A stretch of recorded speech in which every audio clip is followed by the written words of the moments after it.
Hola a todos, mi nombre es Jorge Villalobos y este es un nuevo capítulo de las lecciones de arquitectura para no arquitectos. Como vimos en la lección anterior, el concepto de dominio es fundamental para descomponer y estructurar los modelos que hacen parte de una arquitectura. Debe ser claro en este punto que los dominios pueden variar de un problema a otro. No son siempre los mismos, ni tienen en todos los casos la misma estructura. Eso hace que para nosotros los arquitectos sea muy importante entender la forma de estructurar los dominios.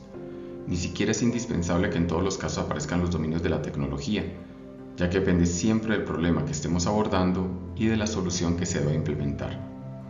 En esta lección, en vez de lanzarnos a hacer una lista de dominios y recorrerlos hablando de cada uno de ellos, vamos a comenzar hablando de la forma de describir y especificar un dominio, de tal forma que los modelos que construyamos dentro de dicho dominio tengan unas ciertas propiedades que nos sean útiles tanto para representar la situación actual como para representar la situación objetiva.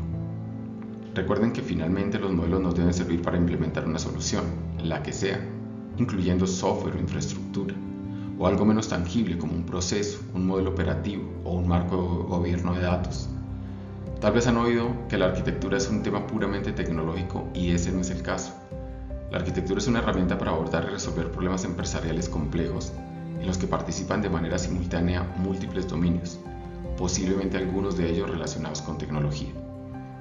Aprovechar esta lección también para abordar el tema de los lenguajes con los que se expresan los modelos de un dominio.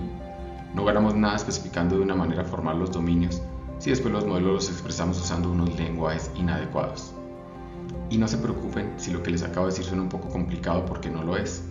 En esta lección comenzaremos con las ideas básicas y luego las iré desarrollando a lo largo de las siguientes lecciones, una sola cosa a la vez. Comencemos entonces esta segunda lección de la serie.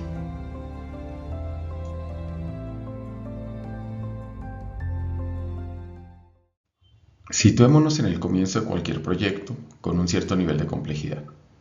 Llegamos a la empresa, en realidad cualquier organización, ya sea el sector privado o sector público. Esa empresa tiene unos problemas o síntomas de problemas o intereses o necesidades. Por simplicidad lo vamos a llamar el problema. Ese problema puede ser que una aplicación se debe migrar a la nube, que se debe cambiar el core transaccional con el que opera la empresa, que el departamento de compras se ha vuelto una agonía para la empresa y le quieren hacer reingeniería, que se quiere lanzar un nuevo negocio digital, que alguien quiere que se comience a utilizar inteligencia artificial en la empresa o que la tecnología es inestable o vieja. Cualquier problema que por su dificultad no se pueda abordar directamente con ingeniería. Ahí llegamos los arquitectos. Nuestra primera tarea es entonces identificar los dominios involucrados en el problema, como se sugiere en la parte superior de la figura, en donde los nombramos como D1, D2, D3 y D4. 4 dominios que participan en el problema y o en la solución de este. En ese momento es que se estructura el equipo de trabajo. Uno dice, voy a necesitar un arquitecto de negocio, por ejemplo, y 2 arquitectos de integración, o un arquitecto de nube, o un arquitecto de datos. Recuerden que nosotros arquitectos siempre tenemos una subespecialidad. Con esos dominios identificados, debemos lanzarnos a establecer la situación actual de la empresa en cada uno de los dominios, para lo cual debemos construir un modelo por dominio en su situación actual. Esto se conoce como la arquitectura ASIS. En la figura podemos ver los 4 modelos que representan la situación actual, una por cada dominio. Pero para construirlos debemos establecer primero cómo deben ser esos modelos, qué características deben tener, cómo se deben expresar, en qué lenguajes o diagramas los vamos a construir, incluso en dónde los vamos a almacenar o usando qué herramienta. En realidad, antes de comenzar a construir los modelos de la arquitectura ASIS y organizarnos como equipo de trabajo, debemos contestar muchas preguntas, incluidas las anteriores. El primer paso es darle una cierta formalidad a la definición de cada uno de los dominios, qué incluyen, cómo están estructurados, qué conceptos manejan. Esta es una etapa fundamental en los proyectos, y es que además los dominios están relacionados entre ellos, no son independientes. Luego se debe especificar también la forma en que los dominios se conectan. Y nada de esto nos podemos equivocar. El problema seguramente ya es suficientemente complejo como para arrancar mal. En el fondo debemos contestar 3 preguntas antes de avanzar, como se muestra en la figura. La primera, ¿cómo deben ser los modelos de cada dominio? La segunda, ¿cómo cambian los modelos a medida que jugamos con la altura? Y la tercera, ¿en qué lenguaje se debe expresar estos modelos? Luego aparecerán otras preguntas, pero comencemos con estas 3. Concentrémonos por ahora en un solo dominio, que en la figura aparece como D1. Allí aparece un modelo M. Ese dominio D1 puede ser el dominio de procesos y el modelo M en ese caso sería un proceso de negocio de la empresa, por ejemplo. O el dominio podría ser el de datos y el modelo M podría ser el diseño de las tablas de una base de datos relacional o la especificación de un conector de extracción de datos. Recuerden que tenemos dominios tecnológicos y dominios no tecnológicos. Vamos a descartar por ahora todos los aspectos metodológicos de cómo crear un modelo de un dominio específico porque eso es tema de muchos cursos. Hay distintas formas de especificar un dominio, pero la más común se basa en metamodelos. Arriba, a la derecha, aparece el metamodelo del dominio D1 y lo ilustramos con una imagen que nos da una idea de cómo se ve un metamodelo. Es un diagrama formal que define las características que deben cumplir todos los modelos del dominio. El modelo M debe respetar todas las reglas que especifica el metamodelo de su dominio. Contar con el metamodelo nos garantiza que si dos arquitectos ven el mismo modelo, lo van a interpretar de la misma manera, sin ambigüedad. Lo mismo sucede al momento de construir el modelo M. A alguien del equipo de arquitectura le podemos pedir que construya el modelo ASIS de un dominio, respetando un metamodelo dado, y no debería tener ningún problema. O incluso repartirnos el trabajo. Mientras un arquitecto recoge el proceso de ventas de la empresa, otro puede estar recogiendo el proceso de abastecimiento. Y sin ninguna sorpresa, ambos deberían llegar a modelos semejantes que respeten el metamodelo del dominio. Eso también garantiza en el fondo que todos estemos hablando el mismo vocabulario, que podemos hablar de un alcance y de un objetivo para un proyecto de una manera precisa. En los dominios tecnológicos no es tan difícil lograr esto, porque estamos acostumbrados a movernos en unos marcos conceptuales comunes que nos enseñan los distintos cursos que tomamos. Pero cuando nos movemos hacia los dominios no tecnológicos comenzamos a sufrir. No voy a entrar a hablar en detalle de los metamodelos. Lo único que quiero es que entiendan su importancia y el papel que juegan. La pregunta que surge es ¿de dónde salen los metamodelos? La respuesta es que existen distintos catálogos de metamodelos, lo mismo que marcos de referencia y estándares de industria, muchos de los cuales son públicos. Lo que hacemos los arquitectos es entonces buscar y adoptar un metamodelo para cada dominio si éste cumple exactamente con lo que necesitamos. En la mayoría de los casos los debemos adaptar a lo que queremos, ajustarlos, simplificarlos o extenderlos. Esto sucede casi siempre con los dominios tecnológicos.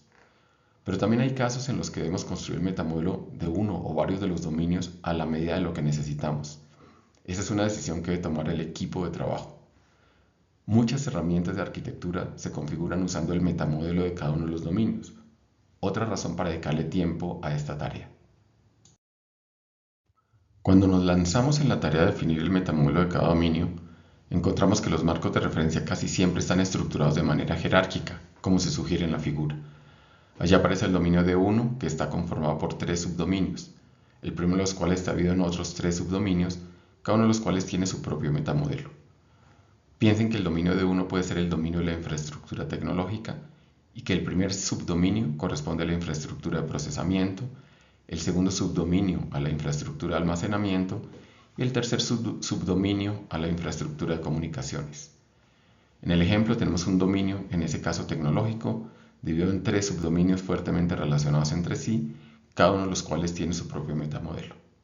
Hasta ahí es fácil, porque esos subdominios están bien definidos y sus metamodelos los encontramos sin problema en distintos marcos de referencia.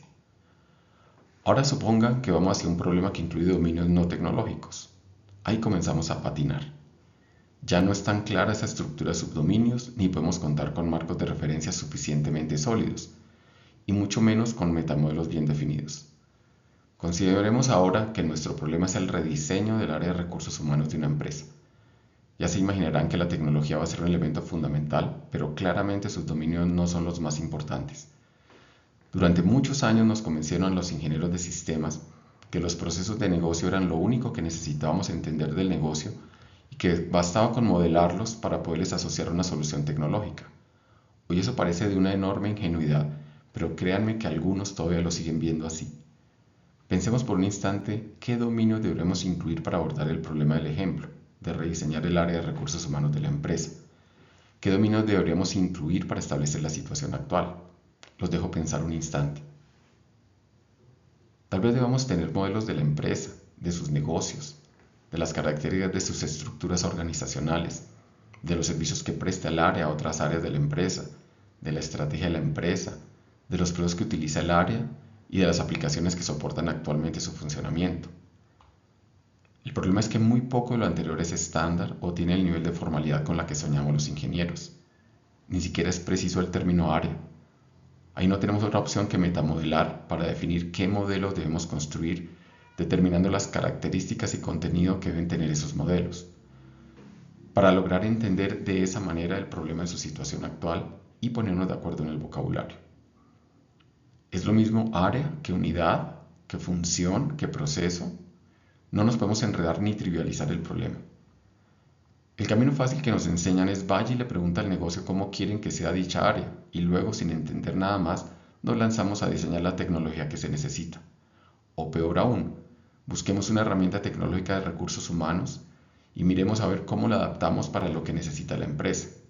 Parece un chiste, pero así es como los de tecnología abordamos muchas veces los problemas. Nuestra tarea como arquitectos es entonces definir los dominios que participan, darles un cierto nivel de formalidad conceptual, o sea, cómo llamar cada cosa, y estructurar sus metamodelos, ya sea adaptando metamodelos existentes, tomando subdominios de dominios existentes, como se ilustra en la figura, o diseñando el metamodelo a la medida del problema. En el ejemplo nos quedamos con el dominio D1.1.1 sacado de algún marco de referencia, adaptamos el dominio D1.2 y diseñamos por completo el dominio D2 porque no encontramos nada en la literatura, por ejemplo, que pudiéramos reutilizar o que sirviera para nuestro propósito. Por supuesto, debemos volver compatibles los dominios entre sí, porque es posible que haya interferencia entre ellos, o sea, un mismo término con significado distinto en dos dominios, o relaciones entre conceptos de dos dominios que debemos establecer o ajustar. Es un trabajo que muchas veces no resulta trivial. Los arquitectos deben estar entrenados para hacerlo. Ya estamos listos para abordar el rediseño del área de recursos humanos de la empresa, posiblemente apoyados por expertos de los distintos dominios involucrados. Ahora sí sabemos cómo estructurar nuestro equipo de arquitectos. Recuerden y mantengan siempre en mente que para resolver un problema hay que entenderlo. No es suficiente con preguntarle a alguien qué es lo que quiere que hagamos. Nosotros debemos asumir desde tecnología y desde arquitectura la responsabilidad de tener una profundidad en la comprensión del problema antes de lanzarnos a sugerir soluciones. Un reto grande de los metamodelos es que nos deben acompañar en el proceso de movernos a distintas alturas. Esto es lo que se ilustra en la figura. Es el mismo modelo M1 a distintos niveles de abstracción y el metamodelo nos debe soportar eso. Entre más arriba tenemos una visión más amplia pero menos detallada. Entre más arriba los modelos son más pequeños, más abstractos, con menos detalles. Entre más arriba es más fácil tener una visión global y podemos así abordar problemas más grandes, más complejos, que deben tener en cuenta a la vez múltiples dominios. El metamodelo nos debe acompañar también hasta los modelos de más abajo, que nos deben conectar con la implementación de la solución. Incluso, la solución se puede imaginar como implementar algo en cada uno de los dominios. Es muy posible que así sea. No es solo implementar una aplicación, sino ejecutar muchas acciones en cada uno de los dominios. En la parte de abajo de la figura aparece una solución para cada uno de los dominios, lo que debemos hacer en cada uno de ellos para resolver el problema. Los modelos de los distintos dominios a cualquier altura se expresan en términos de artefactos, que es la forma en que se materializan. Un artefacto puede ser un diagrama o la ficha técnica de algún elemento del modelo, o un texto, un catálogo, una matriz o un texto. Cualquier manera para expresar de la mejor forma posible un modelo. Posiblemente vamos a tener algunos artefactos formales que especifican el modelo y otros artefactos más informales que nos sirven para comunicar su contenido a otras personas que no necesitan la especificación formal. Los artefactos se diseñan usando como base los metamodelos. Es un error pensar que los artefactos son algo estándar. Los artefactos deben definirse para cada nivel de abstracción de cada dominio. Debe ser claro qué es lo que se va a entregar para representar el modelo de cada dominio. Puede parecer un trabajo dispendioso, pero en realidad no lo es tanto, dado que ya existen muchos lenguajes y estándares que nos permiten reutilizar muchos artefactos. Todo lo que sirva para acelerar nuestro trabajo es bienvenido. Recapitulemos entonces lo que vimos en esta sección. Supongan que acabamos de llegar a la empresa y nos encargaron de resolver un problema de una cierta complejidad que ésta tiene. La primera etapa, como vimos en la primera lección, es construir los modelos de la situación actual, la arquitectura ASIS. Para esto debemos seleccionar los dominios que participan en el problema, unos tecnológicos y otros no tecnológicos. Vamos a buscar en catálogos y marcos de referencia y buscamos la forma de adoptar los metamodelos, o sea, usarlos como están, adaptarlos, o sea, simplificarlos y ajustarlos, o diseñarlos a partir de alguna base. Cuando ya tengamos esos metamodelos bien definidos, conformamos nuestro equipo de arquitectos y expertos y diseñamos los artefactos a través de los cuales vamos a expresar los modelos, incluyendo los lenguajes que vamos a utilizar, muchos de ellos gráficos. Ahora sí estamos listos para comenzar nuestro proyecto, iniciando con las tareas de modelado, recogiendo toda la información necesaria de la empresa y creando uno a uno los artefactos que nos propusimos. Es apasionante el trabajo de un arquitecto.